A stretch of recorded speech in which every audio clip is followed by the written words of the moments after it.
사도신경 강의 세 번째 말씀입니다. 그리스도인으로서 우리는 무엇을 믿는가? 그리고 기독교는 무엇을 믿는 종교에 대한 이 질문에 대한 답으로서 우리가 믿는 믿음의 내용들을 총체적으로 압축해서 요약해 놓은 것이 사도신경이라고 말씀드렸습니다. 그리고 이 사도신경에 기록된 믿음의 내용들을 믿는 사람을 성도라고 말하고 이 믿음의 내용들을 고백하는 공동체를 교회라고 말을 합니다. 우리는 정통 기독교의 뿌리요 또 신앙의 근간이라 할 수 있는 이 사도신경을 매 예배 때마다 함께 공적으로 고백함으로 인해서 저와 여러분이 그리스도의 몸된 교회요 그의 지체된 이론임을 우리 스스로 증거하고 있는 것입니다. 사도신경에 담고 있는 믿음의 내용들을 진실로 고백할 수 없다면 그 공동체는 온전한 교회라고 말할 수 없고 그 사람은 진정한 성도라고 말할 수 없는 것입니다. 하나님과 공의 앞에서 사도신경이 담고 있는 이 하나하나 믿음의 내용에 대해서 진실한 믿음을 가지고 우리가 함께 고백할 때에 바로 그 공동체가 교회가 되는 것이고 성도가 참 성도가 되는 것입니다. 사도신경 안에는 총 몇 가지의 믿음의 내용이 있다고 말씀드렸죠? 몇 가지의 믿음의 내용이 들어있다고 제가 말씀드렸는데 몇 가지입니까?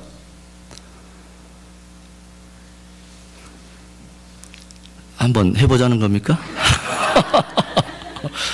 몇 가지가 기록되어 있죠? 예, 12가지 믿음의 내용이 기록되어 있다고 말씀드렸어요. 성경 전체가 그 외에도 다양한 믿음의 내용들을 담고 있지만 그 가운데 가장 핵심적인 거, 우리의 구원과 관계되어 있는 가장 본질적인 내용을 12가지를 간추려서 기록한 것이 사도신경이라고 제가 말씀을 드렸어요. 그러면 12가지 이 믿음의 내용은 무엇을 중심으로 구성이 되어 있다고 그랬죠? 성부와 성자와 성령이 삼위 하나님을 중심으로 사도신경은 세 파트로, 세 부분으로 구성되어 있다고 여러분에게 말씀드렸습니다. 우리는 지난주에 12가지 신앙의 고백 가운데 가장 첫째 되는 믿음의 내용인 전능하사 천지를 만드신 하나님 아버지를 내가 믿사오며 라는 이 고백에 대해서 우리 함께 말씀을 나눴습니다. 바로 창조주가 되시는 성부 하나님을 향한 우리의 신앙의 고백인 것이죠. 세상을 우리가 올바르게 이해하고 인생을 바르게 이해하고 바르게 살기 위해서는 바로 창조주 하나님에 대한 지식이 가장 신앙의 뿌리요 근간이 되는 지혜요 지식이라고 말할 수 있습니다. 하나님이 모든 만물의 창조자요 만물의 주인이라고 하는 이 믿음 위에서만이 세상을 바르게 바라볼 수 있고 우리의 인생도 바르게 이해할 수 있는 것입니다. 우연한 세상에서는 아무런 의미를 발견할 수 없었지만 하나님께서 지극히 의도적으로 창조하신 하나님의 의미 있는 세계 안에서는 저와 여러분도 비로소 의미 있는 존재로서 의미 있는 삶을 살 수 있게 되는 것입니다. 종종 부모님들이 이런 말씀을 나누는 거 여러분 들어보셨어요? 우리 둘째는요 실수로 태어난 거예요. 막내는 개가지도 않았는데 갑자기 생겨가지고 굉장히 저희도 당황했어요. 여러분 이 말씀을 하나님께서 하신다면 어떤 일이 벌어질까요? 그리고 우리는 그 하나님을 믿을 수 있을까요? 야, 네 태어난 것은 다 우연이야. 너 태어나가지고 갑자기 생겨가지고 생각도 안 하다가 나 굉장히 당황했다 야. 그러나 하나님은 그렇게 좌충우돌 하시는 하나님이 아니에요. 우리가 하나님의 말씀 시편 139편 13절과 14절의 말씀을 함께 읽어봅니다. 주께서 내 장부를 지으시며 나의 모태에서 나를 조직하셨나이다. 내가 주께 감사하오면 나를 지으심이 신묘막측하심이라. 주의 행사가 기이함을 내 영혼이 잘 아나이다. 부모님들은 실수하고 부모님들은 아무 계획이 없었지만 하나님은 저와 여러분을 영원 전부터 그분 안에 디자인해 내시고 신묘막측하게 지으심으로 인하여 그분이 지극히 목적을 가지고 창조하신 의미 있는 세상 안에서 저와 여러분을 하여금 의미 있는 인생을 살 수 있도록 우리를 빚으신 것입니다. 그래서 하나님을 창조주요 만왕의 왕 만주의 주로서 우리가 고백할 수 있는 이 믿음이 아니라면 결코 인생을 바르게 살 수가 없게 되는 것이죠.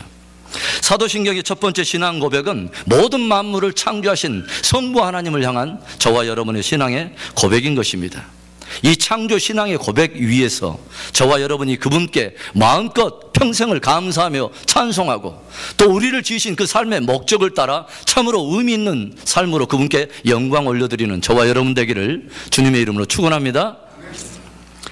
성부 하나님께 대한 첫 번째 신앙 고백에 이어서 이제 두 번째부터 일곱 번째에 이른 신앙 고백은 바로 성자 하나님인 예수 그리스도에 대한 고백의 내용이라고 말씀드렸어요. 사도신경의 12가지 믿음의 내용 가운데 그 중심부의 핵심적인 부분을 차지하고 있는 예수 그리스도에 대한 고백 역시 두 파트로 나눠져 있음을 보게 됩니다. 먼저는 예수님 그분이 누구인가 하는 그분의 신분과 인격을 다루고 있는 게 두 번째 신앙 고백의 내용이에요. 그리고 세 번째부터 일곱 번째에 이르는 이 부분은 예수님이 저와 여러분의 구원을 위해서 어떤 일을 행하셨는가 하는 그분의 생애와 사역을 다루고 있는 것입니다. 그래서 이 두 번째부터 일곱 번째 신앙 고백, 성자 예수 그리스도에 대한 신앙 고백은 두 가지 부분으로 나눠져 있는 것이죠. 하나는 예수 그리스도의 신분과 인격, 또 하나는 예수 그리스도의 생애와 사역인 것입니다. 그래서 세 번째부터 일곱까지는 예수님께서 저와 여러분의 구원을 이루신 특별한 사역인 예수님의 생애, 탄생과 그 다음에 예수님의 고난, 그리고 예수님의 부활, 그 다음에 예수님의 승천, 마지막으로 예수님의 재림에 대한 신앙을 그 안에 다루고 있다고 하는 것이죠. 저와 여러분이 예수님을 믿는다고 하는 것은 바로 그것을 믿는다는 거예요. 많은 사람들이 저와 여러분을 이렇게 불러요. 예수쟁이들, 예수 믿는 사람들. 그렇다면 예수 믿는 사람들이라고 할 때 우리가 예수 믿는다는 것은 무엇을 믿는다는 것입니까? 예수님의 어떤 부분을 믿고 예수님을 믿는 믿음의 내용이 무엇이냐 하는 거예요. 전혀 믿음의 내용이 없는 믿음이라는 것은 굉장히 위험한 것입니다. 저와 여러분이 예수님을 고백할 때, 나의 주, 나의 하나님으로 고백할 때는 그분이 행하신 어떤 일들에 대한 믿음이든지 그분의 어떤 생애든지 구체적인 믿음의 내용이 있는 것 아니겠습니까? 그래서 바로 두 번째부터 일곱 번째까지 이 사도신경의 중심부에 복음과 관계되어 있는 아주 중요한 예수 그리스도에 대한 복음과 관계되어 있는 중요한 내용들을 그 안에 다루고 있다고 하는 것이죠. 저와 여러분이 예수님을 믿는다고 하면서 교회를 다니는데 예수님을 운운하면서도 나는 예수님을 믿기는 믿는데 예수님이 동정녀에게서 나신 것은 나는 믿을 수 없어 라고 말한다면 그 믿음은 온전한 믿음이 아니에요. 나는 예수님의 모든 것을 다 믿을 수 있어. 그러나 죽은 자 가운데서 다시 살아나셔서 이 부활하신다는 그 부활신앙은 나는 인정할 수 없어. 나는 예수님을 믿어. 그러나 그분이 승천하셔서 지금 하나님 보좌 우편에 계신다고 하는 것은 나는 믿을 수 없어. 그 예수님이 다시 이 땅에 심판하러 이 땅에 재림하신다고 하는 이 재림신앙의 고백은 나는 할 수 없어 라고 말을 한다면 우리가 저를 믿어서 구원을 얻게 되는 것이 분명히 복음이지만 그분을 믿는 그 믿음이 온전한 믿음이 아니라면, 그 내용이 우리가 온전치 않다면 저와 여러분이 다시 한번 예수 믿는 내 믿음의 기초를 다시 한번 점검해 보아야 하는 것이요. 오늘은 예수님에 대한 고백 가운데 첫 번째, 그리고 사도신경 전체로는 두 번째 고백인 그 외아들 우리 주 예수 그리스도를 믿사오니, 이 내용을 여러분과 함께 나누기를 원합니다. 이 고백을 나누면서 저와 여러분이 예수님에 대해서 더욱더 깊이 있게 알게 되고 예수 그리스도 안에 두신 하나님의 은혜와 능력과 축복을 풍성하게 누리게 되는 은혜가 있기를 주의 이름으로 축원합니다. 그럼 우리 사도신경의 두 번째 내용을 한번 함께 고백해 보겠습니다. 시작. 그 외아들 우리 주 예수 그리스도를 믿사오니. 다시 한번 천천히 시작. 그 외아들 우리 주 예수 그리스도를 믿사오니. 저와 여러분이 방금 드렸던 이 짧은 고백 안에 예수님과 관련된 이름 내지는 호칭이 네 가지가 들어가 있습니다. 여기에 나오는 그 외아들이라고 그 말을 할 때 그 외아들은 누구의 외아들을 말하는 거죠? 하나님의 외아들입니다. 조용히 우리 한번 생각해 보세요. 예수님께서 탄생하셔서 베들레헴에서 나시고 나사렛에서 자라가실 때 그의 부모님인 요셉과 마리아나 그의 형제들이나 세상 사람들이 자라가고 있는 그분을 일컬어서 뭐라고 불렀을까요? 나면서부터 주변의 사람들이 그리스도야 이렇게 불렀을까요? 뭐라고 불렀을 것 같아요? 예수라고 불렀죠. 그렇죠? 그 말은 무슨 말이냐면 예수가 주님이 이 땅에 오셔서 자라가면서 그분이 가지고 있는 고유한 이름인 것이죠. 그리고 나머지 세 가지, 하나님의 외아들, 그리고 주, 그리고 그리스도는 그분의 직책이나 신분과 관계된 또 다른 호칭인 것을 우리가 알게 되는 것이죠. 예를 들어서 우리가 다산 정약용 선생 이렇게 말할 때 고유한 이름은 뭐죠? 정약용이죠.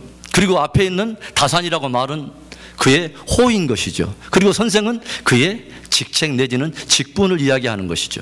이와 마찬가지로 그 외아들 우리 주 예수 그리스도를 믿사오니 여기에서 고유한 이름은 예수이고 나머지 세 개는 그분의 신분이나 인격을 드러내는 또 다른 호칭인 것을 우리가 알아야 하는 것이죠.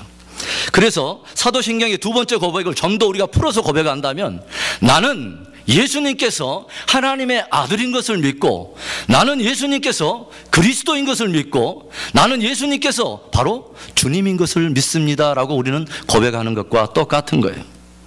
그렇다면 구체적으로 그 세부적인 이름과 그 호칭의 의미를 우리가 좀 더 살펴보기를 원합니다.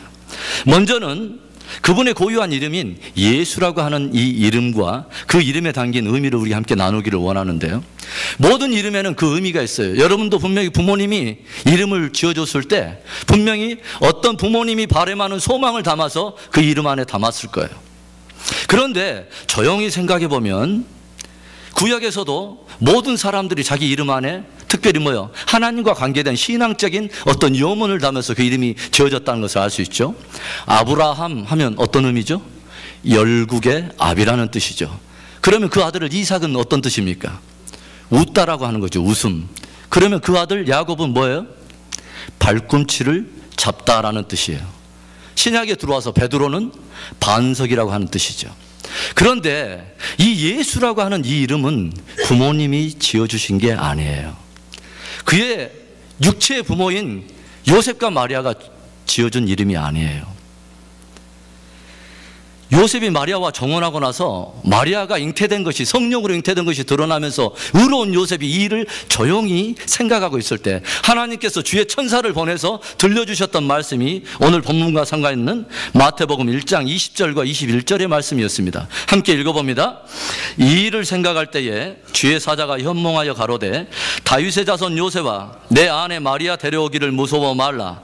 저에게 잉태된 자는 성령으로 된 것이라. 아들을 낳으리니 이름을 예수라 하라. 이는 그가 자기 백성을 저희 죄에서 구원할 자이심이라 하니라. 아멘. 하나님은 예수님이 탄생하실 때 그 낳을 아이의 이름 예수를 아버지인 요셉에게 말해준 것만은 아니었어요. 그의 어머니에게도 역시 알려주셨던 부분이 누가복음 1장 31절의 말씀입니다. 읽어봅니다. 보라 내가 수태하여 아들을 낳으리니 그 이름을 예수라 하라. 그래서 예수라고 하는 이름은 요셉과 마리아가 지어준 이름이 아니라 하나님이 친히 장명해 주신 이름이고 그 이름 안에는 아주 중요한 의미가 담겨 있습니다.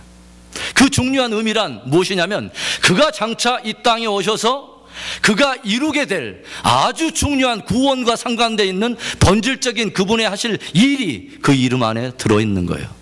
그래서 우리는 1장 21절 말씀만 따로 한번 읽어봅니다. 시작. 아들을 낳으리니 이름을 예수라 하라. 이는 저가 자기 백성을 자기 죄에서 구원할 자이심이라.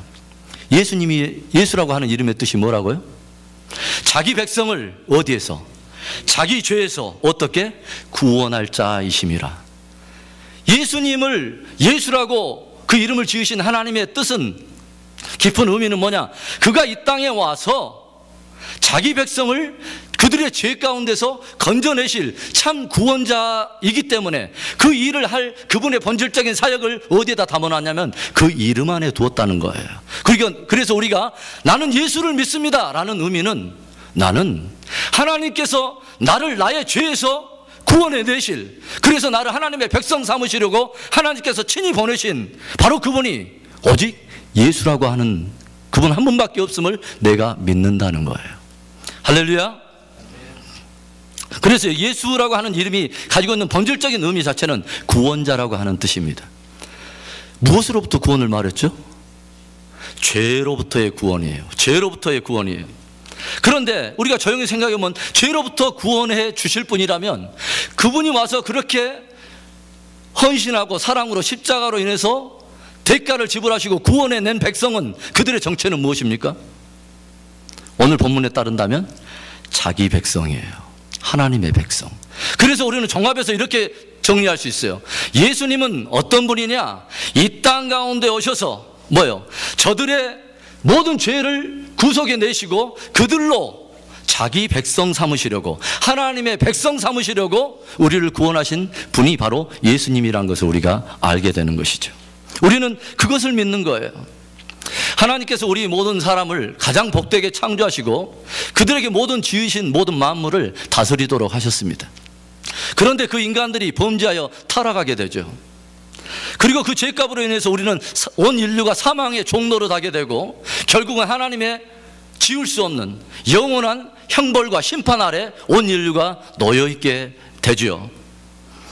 그래서 그 말은 한마디로 무엇을 말하냐면 온 인류는 한 사람도 열애가 없이 우리는 다 하나님으로부터 오는 구원을 필요로 하는 존재라고 하는 거예요. 저와 여러분은 구원을 필요로 하는 존재가 되었다고 하는 것이죠. 그래서 무엇 때문에 하나님께 심판을 받았다고요? 죄 때문에. 그렇다면 그 구원의 의미는 무엇으로부터의 구원을 말하냐면 죄로부터의 구원을 말하는 것이죠. 그래서 우리는 이렇게 말을 할 수 있어요. 만일 누군가가 나는 예수님이 필요 없습니다 라고 말을 한다면 그 사람은 곧 나는 죄가 없습니다, 나는 죄인이 아닙니다 라고 고백하는 것과 똑같은 의미가 돼요.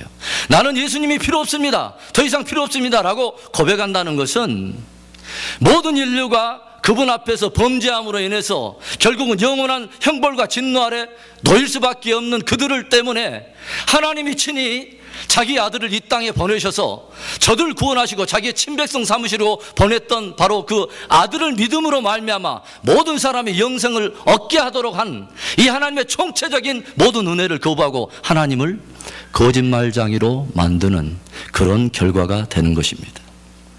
우리는 예수님이 저와 여러분의 죄를 위하여 하나님께서 자기의 친백성 삼으시려고 우리를 위해서 보내신 유일한 분이 예수 그리스도 한 분밖에 없음을 믿습니다. 천하 인간의 구원을 얻을 만한 다른 이름을 주신 일도 없고 천하 인간을 구원하기 위해서 다른 자를 구원자로 보내신 일이 없어요. 그 말은 무슨 말이냐면 저와 여러분에게 누군가가 찾아와서 내가 너를 구원할 자야, 내가 너를 해방할 자야 라고 말하는 자가 있다면 그는 다 거짓말장이요, 사기꾼이요, 우리의 영혼을 늑탈해서 어두운 잘못된 것으로 이끌어가는 아주 사악한 자들이라고 하는 말이 되는 거예요. 우리는 예수님 외에 구원을 주시려고 하나님께서 보내신 다른 자가 없다는 것을 우리가 알고 있고 예수 그리스도는 저와 여러분을 우리의 죄 가운데서 다 구원해 내시고 마침내 하나님의 친백성 삼으시려고 오신 바로 구원자이신 그분인 것을 저와 여러분은 믿습니다. 이것이 바로 사도신경의 두 번째 항목 중에 우리 주 예수 그리스도를 믿는다고 하는 이 예수가 가지고 있는 이름의 깊은 의미인 것이죠. 예수님과 관계된 또 다른 호칭이 또 하나 있습니다. 그게 무엇이냐면 바로 뒤에 따라 나오는 그리스도라고 하는 이름이에요. 이 그리스도라고 하는 그 뜻 자체는 뭐예요? The anointed one이에요. 기름 부음을 받은 자라는 뜻입니다. 그렇죠? 그래서 구약 시대를 보면은 새 직책은 늘 기름 부음을 받아야 그들이 하나님으로부터 세워진 참된 사역자임을 알고 공적으로 그 일을 할 수 있게 되었던 것을 보게 됩니다. 어떤 사람들이었습니까? 한 사람은 왕이었습니다. 그리고 선지자, 그리고 제사장, 이 세 사람은 반드시 그들의 공적 사역을 하기 전에 하나님께로부터 기름 부음을 받아야, 제사장으로부터 기름 부음을 받아야 공적 임무를 수행할 수 있게 되었어요.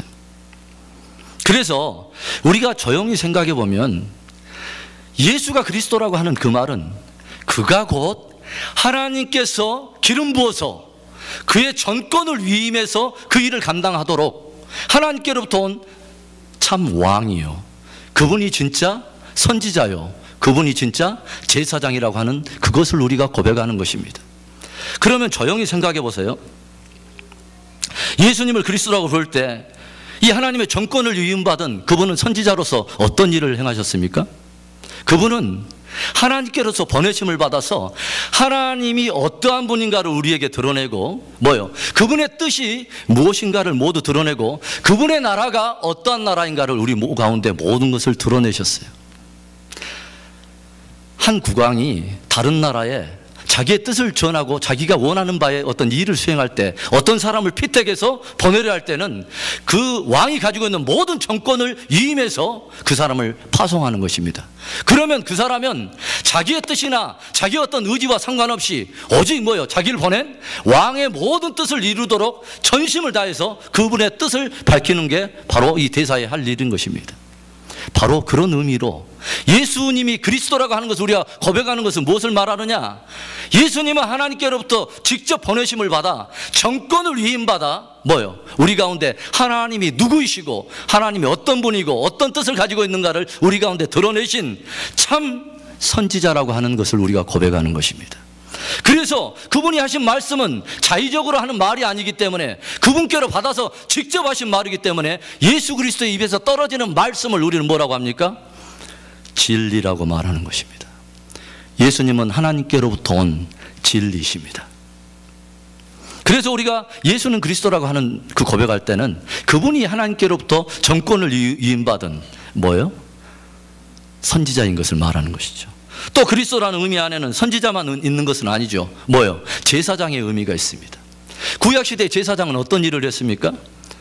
백성들을 대신해서 그들의 죄가 용서받을 수 있도록 하나님 앞에 제사를 드림으로 인해서 죄의 문제를 해결하도록 하나님께서 기름을 부어 세워 그 일을 감당하게 했던 사람이 바로 제사장입니다. 그 말은 예수님이 그리스도라고 하는 그 말 속에서는 하나님께로부터 정권을 위임받아서 자기 백성 가운데 그들을 사로잡고 있는 모든 죄의 문제를 해결하기 위해서 주님께서 친히 친제물이 되사 하나님 앞에 하나님이 인정해 주는 참 제물이 되사 백성들의 문제를 다 해결하시고 그들로 인하여서 하나님의 친백성 되게 하신 참 제사장임을 우리가 고백하는 것입니다. 그리고 또 하나 그리스도의 그 의미 안에는 선지자와 제사장 위에 뭐가 있죠? 왕의 의미가 있습니다.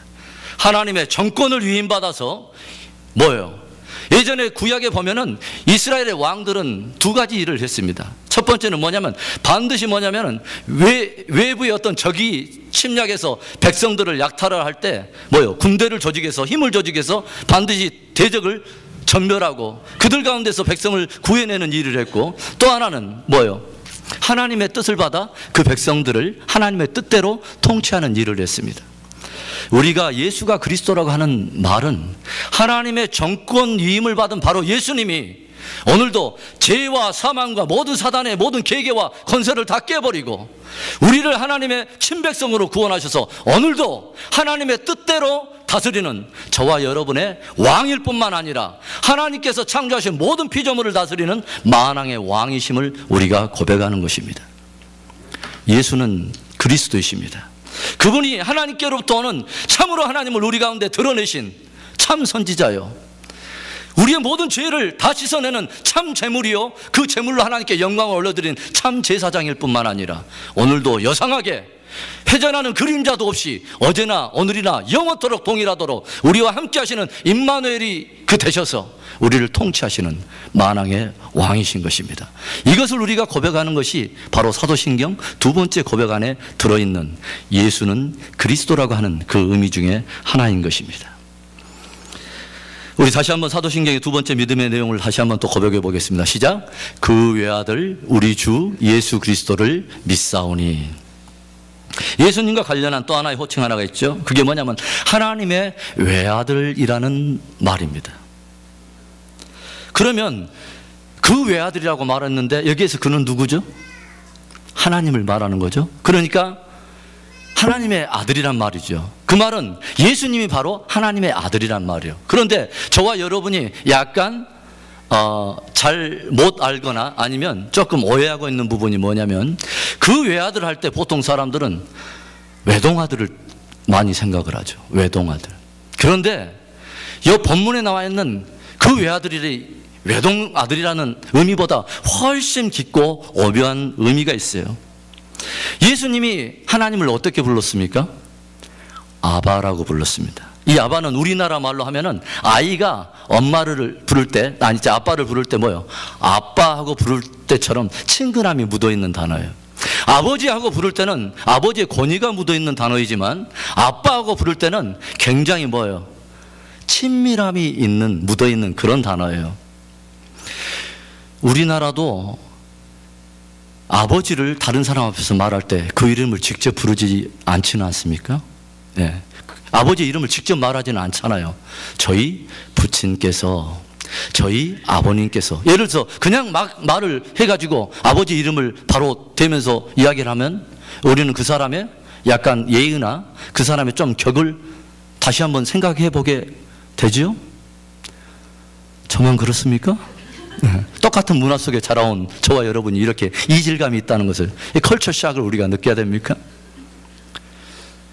그와 똑같이 예수님께서 하나님을 아바라고 부를 때는 굉장히 친밀함이 묻어있는 그 관계, 그러니까 무엇을 말하냐면 이 아바라고 하는 그 의미 안에는 하나님과의 관계에 있어서 아주 특별하고도 고귀한 관계를 말하는 거예요. 그 외아들이라는 말은 하나님과의 관계에 있어서 아주 특별하고 고귀한 관계를 말하는 것인데, 그것이 어떤 의미냐면은 이 세상 그 누구도 그처럼 하나님과 그렇게 친밀함을 누릴 수 없는, 오직 그분만이 가질 수 있는 완전한 사랑으로서 하나님과 연합되어 있는 바로 그 관계를 표현해서 그 외아들이라고 말하는 거예요. 아버지와 아들은 동격입니다, 여러분. 조용히 생각해 보세요. 개가 아들을 낳습니다. 그래서 그 아들의 이름은 견자라고 말을 하죠. 견자도 역시 개입니다. 개에서 태어났기 때문에. 그러면 소에서 태어나면 우리는 송아지라고 부르지만 결국은 송아지도 소입니다.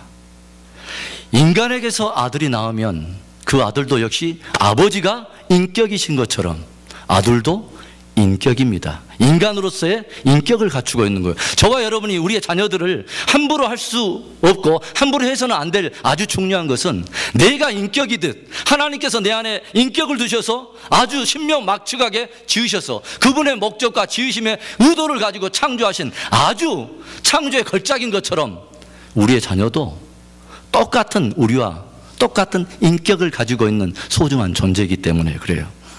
그런데 어떤 분들은 속격으로 대할 때도 있고 어떤 분들은 객격으로 부르시는 분들이 있더라고요.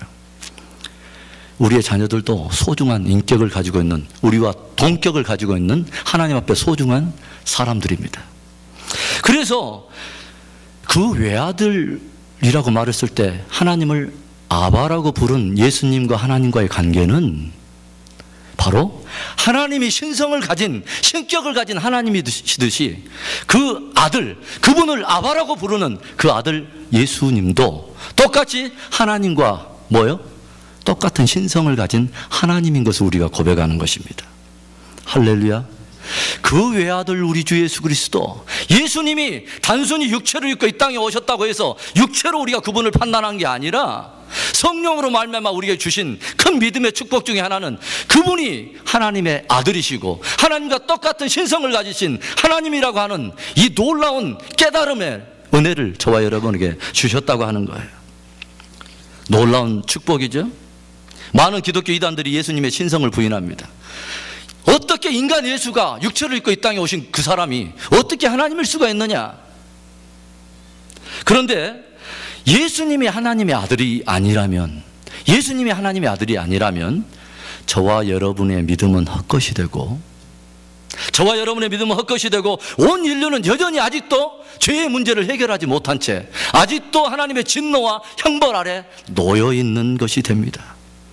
만일 예수님이 하나님의 아들이 아니라면 그분의 피는 그 누구도 구속할 수 없는, 아무런 거룩히 하는, 정결케 하는 능력이 없는 그런 한 인간의, 죄인의 피일 뿐입니다. 그래서 예수를 믿는다고 하면서 그가 하나님의 아들인 것을 믿지 못한다면, 그것을 고백할 수 없다면 그는 아직도 나는 죄 가운데 있습니다라고 스스로 말하는 것이 돼요. 예수님이 하나님의 아들이신 것을 알게 되고 그것을 믿는 사람은 복이 있습니다. 그 사람의 축복에 대해서 요한일서 5장 4절과 5절에서는 이런 놀라운 말씀을 우리에게 전해주고 있어요. 함께 봅니다. 시작. 대저 하나님께로부터 난 자마다 세상을 이기느니라. 세상을 이긴 이김은 이것이니 우리의 믿음이니라. 예수께서 하나님의 아들이심을 믿는 자가 아니면 세상을 이기는 자가 누구냐? 예수님이 하나님의 아들이심을 믿고 그렇게 고백하는 것은 사람의 생각으로 난 것이 아니라 하나님께로부터 난 것이며, 하나님께서 주신 이 믿음을 가지고 예수가 하나님의 아들이라고 하는 이 고백을 하는 그 믿음이 얼마나 축복되며, 이 믿음을 가진 자가 아니라면 어떻게 그가 죄를 이기고 사망을 이기고 이 세상을 이길 수 있느냐 이거야. 예수가 하나님의 아들임을 믿는 바로 그가 세상을 이기고 마귀를 이기고 정욕을 이기고 나를 이기고 마침내 하나님의 창조하신 그 의미 있는 세상 안에서 의미 있는 인생을 살 수 있게 되는 것입니다. 그런데 예수님이 하나님을 아바 아버지라고 불렀어요. 그런데 우리는 하나님을 뭐라고 부릅니까? 우리도 예수님의 흉내를 좀 내기 위해서 뭐라고 그래요? 우리도 하나님을 아바 아버지라고 불러요. 그러면 저와 여러분이 하나님을 아버지라고 부르는 것과 예수님이 아바 아버지라고 부르는 것이 어떤 차이가 있을까요? 저와 여러분이 하나님을 아바라고 부를 수 있는 것은 계약에 근거한 은혜인 것입니다. 너희는 나의 백성이 되고 나는 저희의 하나님이 되리라 하는 그 하나님께서 일방적으로 베풀어 주신 은혜 언약을 따라서 우리는 예수님의 보혈을 의지해서 우리가 본래부터 친자녀가 아니라 본질상 진노의 자녀였던 우리들이 예수 그리스도의 보혈로 말미암아 친백성이 되고 친자녀가 되어서 그 언약의 근거에서 하나님을 뭐라고 부르냐면 아버지라고 부르는 거예요. 그러니까 이것을 뭐라고 하냐면 양자됨의 은혜라고 말하죠. 양자가 되었다. 그런데 예수님은 그러지 않다는 거예요. 우리와 같이 그런 관계 속에서 부르는 게 아니라 하나님과 굉장히 독특하고도 고귀한 관계 속에서 그 누구도 그분과 그렇게 친밀함을 누릴 수 없었던 그 영원한 친밀함으로 그분과 하나 됐던 바로 그 독특한 관계에서 하나님을 아버지라고 부르는 거예요. 우리가 예수님은 하나님의 아들입니다 라고 고백할 때는 그분이 곧 하나님이십니다 라고 고백하는 것입니다. 저와 여러분이 그렇게 고백하고 있습니까? 그렇게 믿는 사람이 복이 있는 거죠. 이제 마지막 네 번째로 예수님과 관련된 헬라어 퀴리오스로 번역되어 있는 단어 주 또는 주님이라고 하는 단어에서 우리가 한번 그 내용을 나눠보기를 원합니다. 구약이나 신약에서는 이 주라고 하는 단어를 주로 어떨 때 썼냐면은 낮은 위치에 있는 사람이 자기보다 높은 권위나 권세에 있는 사람들을 향해서 부를 때 쓰는 존칭이 바로 주였습니다.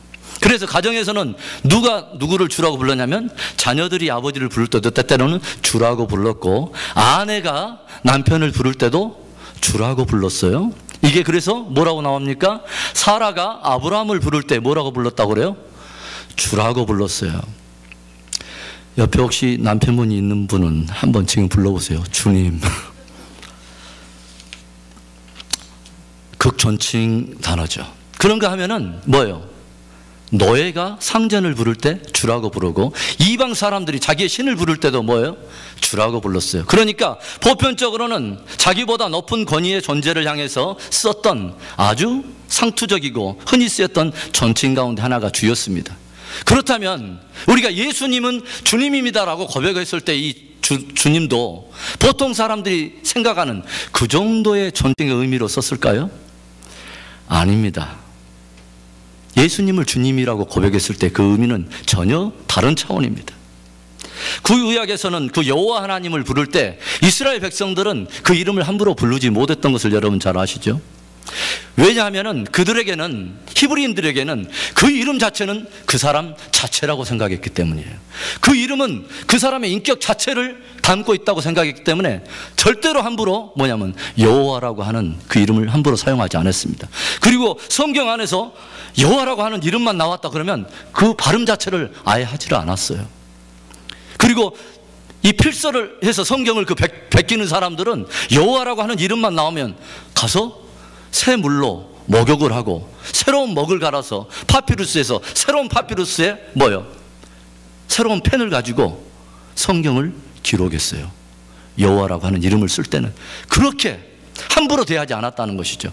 그래서 이들이 너무 거룩한 여호와 이름 함부로 부를 수 없어서 이제는 그 이름 대신에, 부르기는 불러야 할 텐데 그 이름 대신에 그분을 의미하는 아주 중요한 의미로서의 한 단어를 발췌한 것이 뭐냐면 퀴리오스라고 하는 단어예요. 주. 그래서 우리가 무엇을 말할 수 있냐면 구약에서 성경에 나타나선 주라고 하는 그 개념은 여호와라고 하는 그 이름을 쓸 수가 없어서 너무 거룩해서 그분의 인격을 담아 사용했던 것이 주라고 하는 고백이었다고 하는 것이죠. 그래서 우리가 예수님이 육체를 입고 이 땅에 오셨을 때 당대에 살아가던 그 시대 사람들이 예수님이 누구인가를 모르고 그냥 주여, 주님 하고 불렀을 때 그때의 의미는 말 그대로 자기의 좀 더 높은 위의 사람들을 향한 존칭 의미 정도로 사용했을 거예요. 그런데 도마가 다시 부활하신 예수님을 바라보면서 고백했던 주는 하나님이시여, 주는 나의 하나님이시여 라고 고백했을 때 이 주는 전혀 다른 의미예요. 그 의미는 구약에서 이스라엘 사람들이 함부로 쓸 수 없어서 그 여호와라고 하는 이름을 대체했던 바로 키리오스의 바로 주를 고백하는 거예요. 그러니까 무슨 말이냐면 예수님은 주님이십니다 라고 말할 때는 예수님은 여호와와 똑같은 거룩함과 신성을 가진 하나님인 것을 우리가 고백하는 거예요. 예수님은 바로 그 하나님이에요. 우리가 다윗이 그 하나님을 찬양하는 그 시편 가운데 아주 독특하게 하나님께 기도하고 있는 그 표현이 하나 나오는데 시편 110편 1절의 말씀을 우리 한번 보겠습니다. 여호와께서 내 주에게 말씀하시기를 내가 내 원수로 내 발등상 되게 하기까지 너는 내 우편에 앉으라 하셨도다. 여기 보면 여호와께서 내 주에게 말씀하시기를 이렇게 말했어. 여호와라고 하는 한 분이 계시고 내 주라고 하는 또 다른 한 분이 계십니다. 여호와께서 내 주에게 말씀하시기를 이렇게 표현해 놨어요. 그래서 여호와 하나님께서 말씀하시고 계시는 그 분은 오늘 방금 저희들이 읽었던 여호와께서 내 주에게 말씀하시기를 내가 내 원수로 내 발등상 되게 하기까지 너는 내 우편에 앉으라 하셨도다. 그렇다면 여호와께서 지금 말씀하시고 있는 또 다른 그 주님은 장차 하나님의 우편에 앉으실 바로 그분인 것을 다윗이 시편 속에 애언적으로 고백하고 있는 거예요. 사도행전 2장 34절 36절의 말씀을 봅니다. 사도행전 2장 34절부터 36절의 말씀 시작. 다윗은 하늘에 올라가지 못하였으나 친히 말하여 가로되 주께서 내 주에게 말씀하시기를 내가 내 원수로 내 발등상 되게 하기까지 너는 내 우편에 앉았으라 하셨도다 하셨으니 그런즉 이스라엘 온 집이 정령 알지니 너희가 십자가에 못 박은 이 예수를 하나님이 주와 그리스도가 되게 하셨느니라 하니라. 아멘. 구약 시편에서는 여호와께서 내 주에게 말씀하시기를 이렇게 표현했는데 방금 저희들이 읽었던 사도행전 본문에서는 주께서 내 주에게 말씀하시기를 이렇게 말했어요. 여호와의 이름을 주라고 번역해 놨고 또 다른 주를 이야기하고 있는 것이죠. 첫 번째 나오는 주가 누구예요? 여호와 하나님. 그러면 이 두 번째 나오는 주가 누구냐 이거예요. 바로 그가 장차 하나님의 보좌 우편에 앉아서 모든 만유를 통치하실 바로 그분인 것을 지금 말하고 있는데 베드로는 이 말씀을 풀어가면서 어떻게 말을 하고 있냐면 지금 베드로가 오순절날 성령 강림에 대해서 많은 사람들에게 이걸 표현하는 중에 지금 이 설교가 지금 나온 거 아니에요? 그게 지금 무슨 말이냐면 하나님께서 보좌 우편에 장차 앉아서 너는 만유를 통치할 거야 라고 주님께서 인정하고 있는 그분이 지금 그 보좌에 대한 언약을 세우고 있는 바로 그 주님이 누구라는 말이냐면 예수라는 말입니다. 너희가 십자가에 못 박은 이 예수를 하나님이 주와 그리스도가 되게 하셨느니라.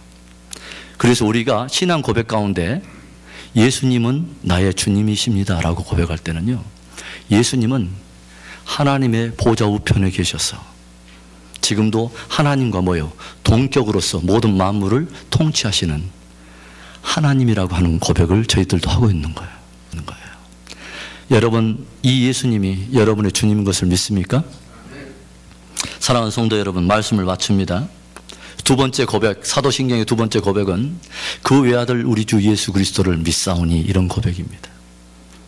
천하 인간의 가장 소중한 이름, 구원을 위해서 하나님이 다른 이름이 없이 오직 우리에게 주신 축복된 구원자의 이름 예수.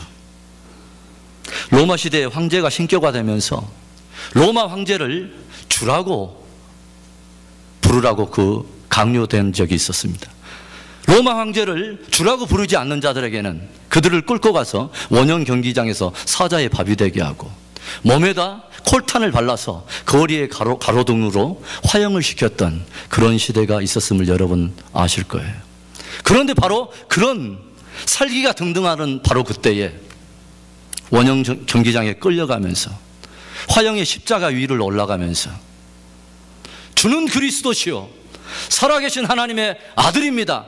나는 두 주인을 섬길 수 없습니다 하면서 자기의 신앙 고백과 생명을 맞바꿨던 그런 사람들이 있었습니다. 사람들은 그들을 그렇게 불렀습니다.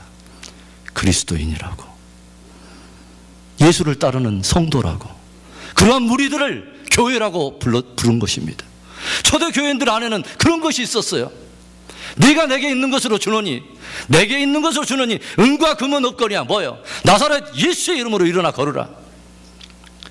저와 여러분이 고백할 수 있는 그분, 저와 여러분의 입술만이 아니라 관념만이 아니라 오늘도 살아계셔서 저와 여러분을 다스리는 바로 그분, 그 외아들 우리 주 예수 그리스도를 믿사오니 그분이 하나님께로부터 온 참 선지자요 참 왕이요 참 제사장이요. 오늘도 그 이름을 의지해서 끝까지 승리하는, 세상을 이기고 마귀를 이기고 정욕을 이겨서 끝까지 승리하는 멋진 저와 여러분 될 수 있기를 주님의 이름으로 축원합니다. 기도합니다.